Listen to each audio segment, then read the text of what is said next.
bekhona before beze lana. But uMacele is saying akumele ngithi bafikele khona kodwa bafikele khona. Yazi noma ngabe umuntu unento nami noma ngabe umuntu ufuna ukukhuluma something lo muntu ngiluvesane ukhulume uvele usho ufuna ukuthini because ngendlela asho ngayo I don't know if it's nje like yeah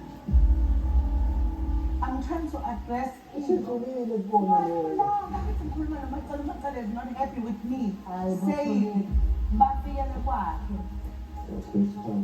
I just don't want UMacele to think that into engiyishoyo akuyona le ngiyishoyo. Ngiyalathela ngikuzweni yeah Yebo bebevele befika behlika bangene lapha kuMacele.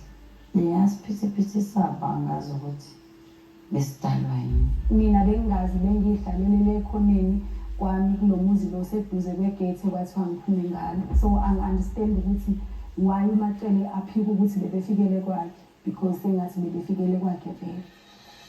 Okay, njengoba ngibonile esikile uzothi ifunction umhlangano so nisizwa kanjani because sikwazile ukuthi senze ngendlela yonke umuntu ekufanele simhloniphe ngayo so angazi ukuthi nisizwa kanjani.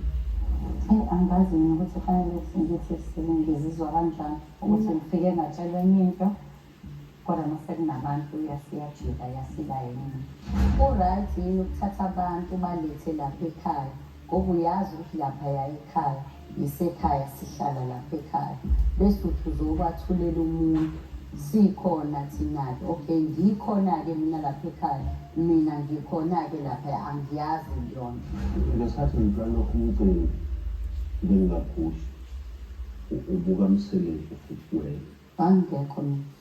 ongekho Ngiyazi yona. ungekho ukoshabela Shuthi ngisoshabela ngiyazi yona. ayingangeni-ke indaba ethi uright Mina ungi-invite-ile phela manje naye baba ngikhona ngibe ngihlala la ekhaya ngingazi.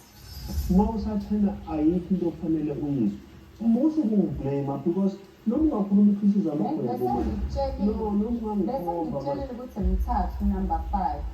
wathi awufuni ukuzwa lutho oluthintene nayo. Uyabona uma ufika kumina uthi wenza umsebenzi bese emva kwalokho uzongenza isilima bese ulanda abantu ngaphandle bazoma laphayana uzobatshela ukuthi bazobona unumber 5 ukhohlwe ukuthi ngihlala lapha kini kusho ukuthi bekungafanele phela mina ungenza isilima. Fanele wena ujike i-statement sakho esithi uthombeni from now onwards fanele ungichazele